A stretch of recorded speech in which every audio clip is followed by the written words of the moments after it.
तर तिकडे अमरावतीच्या मेळघाट परिसरातही भीषण पाणी टंचाई निर्माण झाली आहे। हंडाभर पाण्यासाठी 2 किलोमीटर पायपीट करावी लागते। चिखलदरा तालुक्यातील मोठा गावात पिण्याच्या पाण्यासाठी पायपीट करावी लागते। गावातील विहिरीतील पाणी तळाला गेलंय। गावाबाहेरील विहिरीवरून पाणी आणावं लागतंय। डोक्यावर पाण्याचा हंडा घेऊन 44 अंश तापमानात दिवसभर पाण्यासाठी संघर्ष सुरू आहे। कायमस्वरूपी उपाययोजना करून कायमची पाणी टंचाई समस्या सोडवण्याची मागणी आता नागरिकांमधून होते आहे। अमरावतीतील मेळघाटमध्ये हे पाणी टंचाईचं संकट आहे। गावातील विहिरीतील पाणी हे तळाला गेलेलं आहे। गावाबाहेरून विहिरीतून या लोकांना पाणी आणावं लागतंय। डोक्यावर पाण्याचा हंडा घेऊन अक्षरशः 44 अंश डिग्री तापमानात दिवसभर पाण्यासाठी त्यांचा संघर्ष सुरू आहे। दरम्यान कायमस्वरूपी उपाययोजना करून कायमची पाणी टंचाई समस्या सोडवण्याची मागणी आता नागरिक करतायत।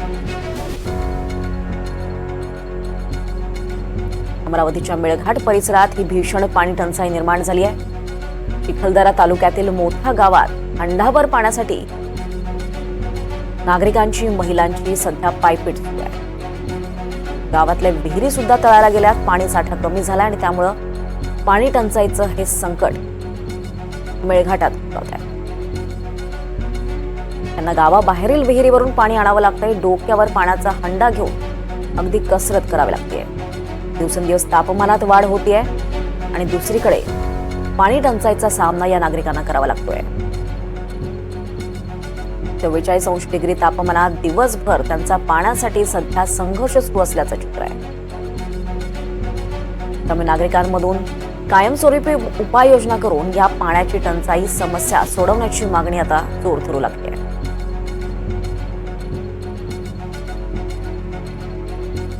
या संदर्भात अधिक माहिती घेऊयात। आपल्यासोबत आपले प्रतिनिधी शुभम बायस्कर आहे। शुभम, एकीकडे मुंबईमध्ये पाणी कपातीचं संकट घोंगावत आहे, मात्र ग्रामीण भागात तर हे पाणी टंचाईचं वास्तव अगदी गडद आहे। काय सध्या अमरावतीतील परिस्थिती आहे? नागरिक कसा सामना करतायत या पाणी टंचाईचा? आपण ज्या पद्धतीने मुंबईचं चित्र सांगितलं त्याप्रमाणेच उर्वरित महाराष्ट्रात म्हणजे विदर्भात आणि त्यातल्या त्यात पश्चिम विदर्भात पाणी टंचाईचं संकट अतिशय तीव्र झाल्याचं पाहायला मिळत आहे। एकंदरीतच आपण जर पाहिलं तर अमरावती शहराचं तापमान हे 44 अंशावर गेलेलं आहे। म्हणजे देशात 4थ्या क्रमांकाचं उष्ण शहर म्हणून अमरावती शहराची नोंद झालेली आहे। अमरावती जिल्ह्यात पाणी पुरवठा करणारे एकूण 56 जलप्रकल्प आहेत। या 56 जलप्रकल्पाचा पाणी साठा हा 46% पोहोचला आहे। म्हणजे जवळपास अर्धा टक्का जलसाठा सध्या नाहीये। अर्धा टक्का 50% आणि 46% हे जे चित्र आहे 56 प्रकल्पातलं आलेलं आहे। आणि या सगळ्या जलसाठा झपाट्यानं कमी होत असल्या कारणानं अमरावतीकरांना आणि 14ही तालुक्यांना कमी अधिक प्रमाणात पाणी टंचाईचा भीषण सामना करावा लागतो आहे। त्यातल्या त्यात जर आपण पाहिलं तर चांदूर तालुक्यातल्या सावंगी आणि मंगळापूर या 2 ठिकाणी टँकरचे पाणी पुरवठा सुरू आहे। तर अमरावतीतल्या मेळघाट म्हणजे चिखलदरा आणि धारणी या 2 तालुक्यामध्ये जे मेळघाटचं क्षेत्र व्यापलेलं आहे या क्षेत्रामध्ये भीषण पाणी टंचाईचा सामना करावा लागत आहे।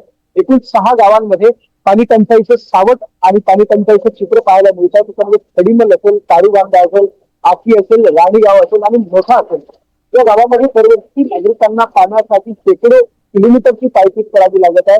डोंगराळ भाग असल्या कारणानं हंडाभर पाण्यासाठी नागरिकांना किंवा महिला असतील किंवा गावातले इतर नागरिक असतील, मुली असतील यांना पाण्याचा हंडा डोक्यावर घेऊन शेकडो मैल प्रवास करावा लागत आहे। आदिवासींना कायमस्वरूपी पाणी मिळालं पाहिजे यासाठी केंद्र सरकारने जल जीवन मिशन योजना आणली आणि जल जीवन मिशन योजनेच्या माध्यमातून घरापर्यंत पाणी पुरवठा झाला पाहिजे यासाठी पाईपलाईन देखील टाकली।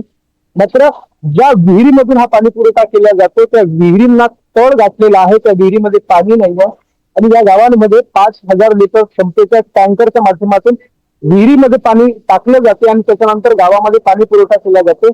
मात्र एकंदरीतच पावसाळ्यामध्ये जी पाण्याची मागणी आहे आणि त्या तुलनामध्ये पाण्याची टंचाई आहे त्यामध्ये कुठेतरी प्रशासन आणि नागरिकांमध्ये समन्वय सुद्धा राहत नाही आणि त्याच्यामध्ये मोठ्या प्रमाणात नागरिकांना पाणी टंचाईच्या प्रश्नाला सामोरं जावे लागत आहे। आज जर अमरावती शहर आणि बडनेराचं चित्र जर पाहिलं तर 2 दिवस अमरावती शहर आणि बडनेराचा पाणी पुरवठा बंद आहे आणि त्यामुळे नागरिकांनी पाणी जपून वापरावं असं आवाहन करण्यात आलेलं आहे। एकंदरीतच अमरावती शहर आणि इतर 14 तालुक्याच्या तुलनेमध्ये मेळघाटात मात्र पाणी टंचाईचा प्रश्न जो आहे भीषण झालेला आहे आणि आदिवासी नागरिकांना पाणी मिळालं पाहिजे, त्यांना कायमस्वरूपी उपाययोजना करून गावापर्यंत पाणी पुरवठा झाला पाहिजे अशी मागणी देखील होईल। नक्कीच शुभम, ही परिस्थिती अतिशय गंभीर असल्याचं पाहायला मिळत आहे आणि सरकारनं खरं तर उपाययोजना वेळीच करणं गरजेचं आहे, त्यासाठी पाऊल उचलणं गरजेचं आहे. धन्यवाद या सगळ्या सविस्तर माहितीसाठी.